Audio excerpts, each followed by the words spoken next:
Wow, take a look at him, David Elstob. Welcome back, everybody, to another Beat the Expert, Elstob and Elstob with David Elstob. You know the show by now. We're going to show you 3 interesting objects, give you the auction estimate, and then you can guess how much you think the item is really going to make when David jumps up there onto the rostrum, where he has no control over anything. He just has to sell the thing. But David, you're going to start with this magnificent bronze. Tell us about it.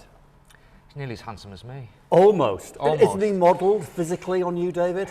You would think so, wouldn't you? Well, no, I wouldn't. What about you? He's a fabulous bronze. Isn't he? Isn't he? It really is a good bronze. Who is he? It's the Borghese Gladiator. Borghese Gladiator, yeah. So this is a 19th century bronze, after what we say after the antique. Okay, the antique would have been what? Made when, roughly? It'd be a marble. Sure. Made, I think, about 100 BC. Sure, okay, wow. And it was originally thought to be depicting a swordsman. Right. This is definitely 19th century. Yeah. But just a damn good bronze with a good patina. Great. Now, patina, you know, we talk about these things, we just use these terms in everyday life, but greenish brown patina to him, which is just lovely. Now, that patina, that colour of the bronze, it wasn't made exactly like that, was it? This is something that happens over time. No, this is patination. I mean, a bronze's base colour is kind of coppery, brassy colour. Yeah.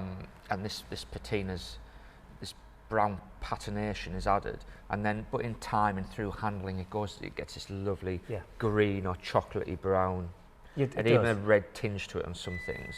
And you can't reproduce that. You can't. So the difference between a brand new bronze trying to look like an antique and an antique one actually is something with practice you will get to spot very, very, very quickly. I can see.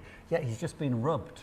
And cleaned in all through natural handling. I was going to say cleaned in all the right places, but I'm not so sure about that. Yeah, I mean, he's I don't know who's been dusting him, David. Let's not take that any further. Big lump of a thing. Yeah, fabulous thing. Do we know who the artist is? We don't. There's no foundry marks on it. Okay. We can often foundry marks help us on bronzes, help us date them, but there's no foundry marks on this one. I'm very confident it's a 19th century one. Okay, came from what private house? Came from a private house. The seller had very little expectations of its value. Right. So therefore we've put, in my opinion, a very, very, very low estimate. A very low estimate. Okay, so the seller wants to sell. So would you refer to this estimate as a come and get me? Yes. All right. Come and get me estimates. They do work sometimes. They do. The market will, it's the type of thing where the market will just, I have confidence in the market, it will look after it. Okay, so on marketing, you will have marketed this bronze, well, where? All over the world? We run 6 live bidding platforms, we have the world covered, so anybody who wants to see it will see it. Okay, so you're confident then that the market, anyone interested in this kind of thing, will know it's going for sale, and you're going to let the market decide. That's absolutely. Really exciting. Yeah, so it will. It's not going to be one that somebody said, oh, I want $5,000 for it, or it won't, I'm not selling it. That's really tricky. It's not a £5,000 bronze by any stretch of the imagination. I think we've put 200 to 300 on it. Wow, he's wonderful. That is come and get me. I want to come and get him. I want him for that sort of money. My prediction is he's going to smash that. I think if the seller had walked through the door and said to me, I want 600 for it, I'd have said, okay. You would have agreed? Yeah, I'd have agreed. So,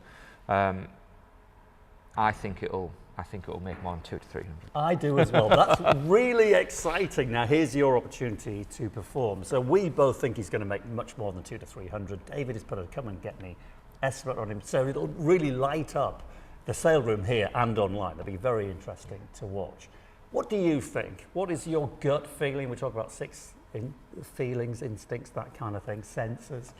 You're going to watch David sell it in a moment, but let us know how close you were to your guess to the final hammer price, which you have no control over. No, I can encourage though. You can. He's good at encouraging. He's a very good auctioneer. Okay, let's watch how good he is on that rostrum. Here we go. Good luck, David. 200 to 300. It's going to smash it. Good luck. Thank you very much. Hang on a minute. In actual fact, let's see how good Melanie is on the rostrum. Whatever has happened to David Elstob, nobody knows.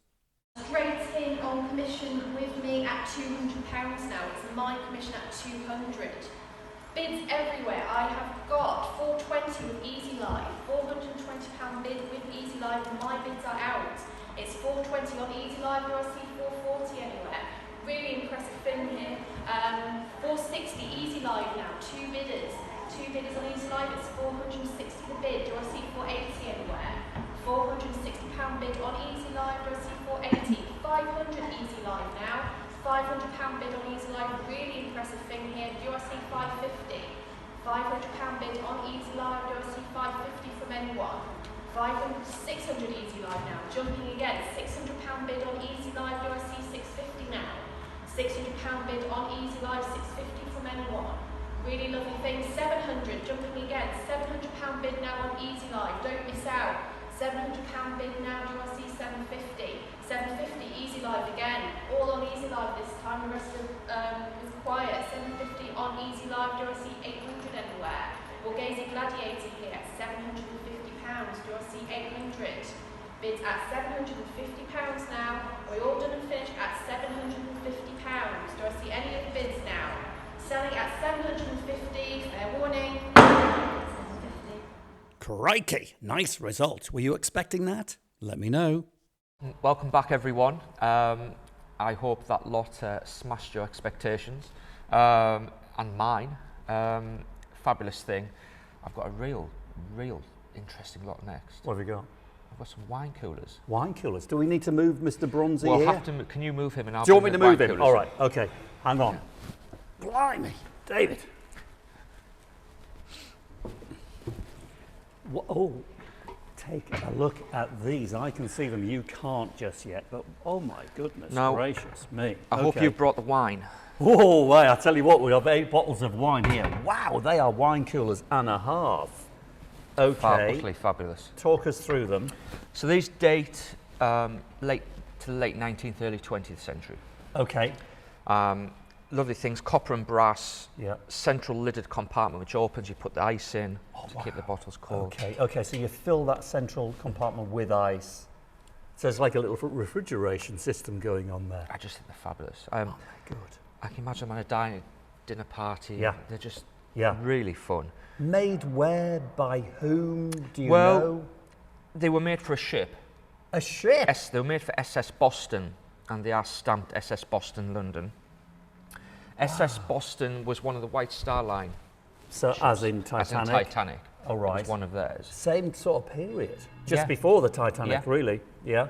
So these do come on the market fairly regularly, actually. They're not rare. Well, I've never seen them before, but a quick question. Do you know whether the Titanic had this design on it? I don't know that. It quite possibly could have done, yeah, couldn't it? Because same period, same company. To have a pair. Yeah, they're lovely. Wow. They are just super things. Okay. And where did they come from? I found them in a house up in Teesdale, your part of the world. Oh, right. Yeah. Okay. Lovely Teesdale. Yeah. Okay. You must visit it sometime. It's very lovely. Fabulous. Yeah. Okay. So private house? Private house. Number of items from that house in the sale. Some lovely things. And these, they'd had them about 20 years and they've not been used much.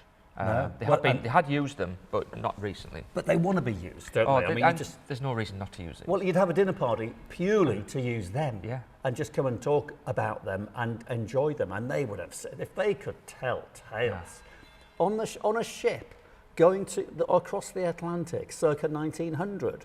I mean, what a time. Yeah. Glamour. Utterly fabulous.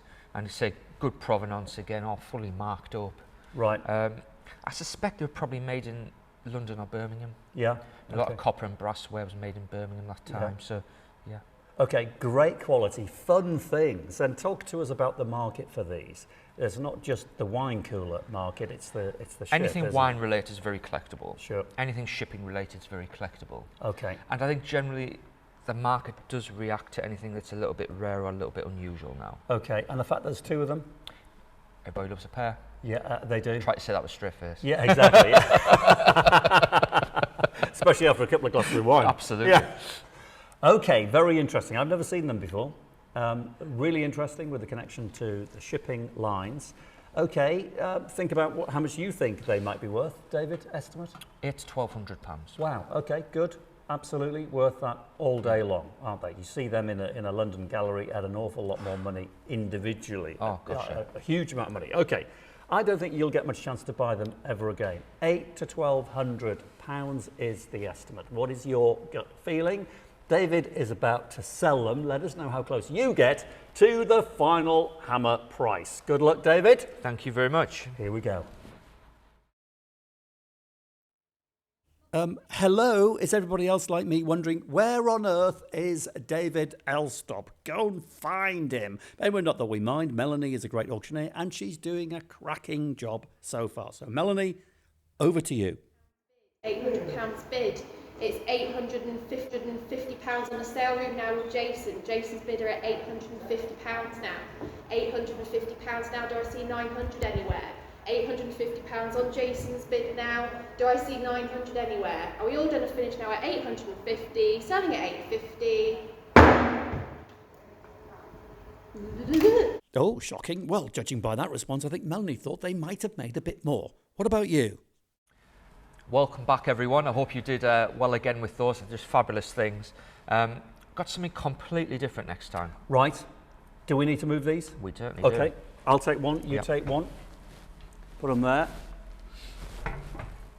What have we got? It's right behind you. Shall I get it? Blinking neck, I know what this is. This is a lump. This is a lump. Can we see through there, David? Well, that's the important bit. Okay, Can you see look. me? Oh my goodness gracious me. It's a coffee table. It is. It's oak. Can you spot what it is? Go on, point out the thing. There you go. What is it? It's a mouse. It's a mouse. Made by whom? Robert Thompson. Yeah. The great oak carver from Kilburn, Yorkshire. The workshop is still active today. Yeah. And still flourishes. A craftsman who took inspiration from much earlier, earlier times, and works in cathedrals and things like that. It's a specialism of ours as a firm. When I did my MA in antiques, I did my dissertation on Robert Thompson. Did you really? So a good local firm. So you're very proud to fly the flag for this company. Very much so, and there's an interest all over the world now. We've had a client in New York who buys pieces of Mouseman from us. And, so it's very much a worldwide audience for this. Wow, it is quite a special thing. And completely handmade. I mean, almost going back to the medieval form of making with the adzing. Well, adzing's a medieval tool. Tell us about that. Well, yeah, an adze is a medieval tool. A craftsman would stand with that, basically stand over the top of it and swing the adze down between his legs to get that. You'd need to be pretty good not to damage yourself. You would. I mean, seriously. And I used to be a Saturday morning job at Kilburn, at the workshop. Did it? The adzing. Yeah. This one is, Robert Thompson died, I think it was 1955, so this one was made after his death. Yeah. So I think this has been probably dates the 70s, this one. Okay. And the prices for Mouseman stuff has been going through the roof in recent times. It continues to do well. It does do well. So get ready for this. You might be looking at this little coffee table thinking it's very plain and very ordinary, and I can see where you're coming from, but it's very good quality. And the little mouse there, people have tried to copy him so many times with different kind of little envelopes, and they do quite well, but they never get the Mouseman feel. Big money. What's the estimate? Well, this came from a house in Barnsley. I've got some other Mouseman from the house in the sale and some other Yorkshire critters. I've put 400 to 600 on it. Yeah. And it should make that comfortably, and hopefully a little bit more, perhaps. Okay, but it's interesting because £400 to £600, you could find something that looks very much the same, made in the 1970s for 20 quid in some junk shop somewhere, but because it's Mouseman, you 10 and 20 times its value. Fascinating. And this is designed to be used. Totally, and abused. It's rock solid stuff, beautifully made. You can't go wrong. No, and a good investment too. Yeah. Okay, here we go. Mouseman, Mousy Thompson, £400 to £600. How much do you think it's going to make? Let us know how close you get. Here we go. David's jumping on the rostrum. Good luck. Thank you. And finally, yes, David Elstob is going to do some auctioneering. Robert Thompson Kilburn, a Mouseman oak coffee table, circa 1970s. I've got to go straight in again. I've got I've got 500 this time. 500 bid.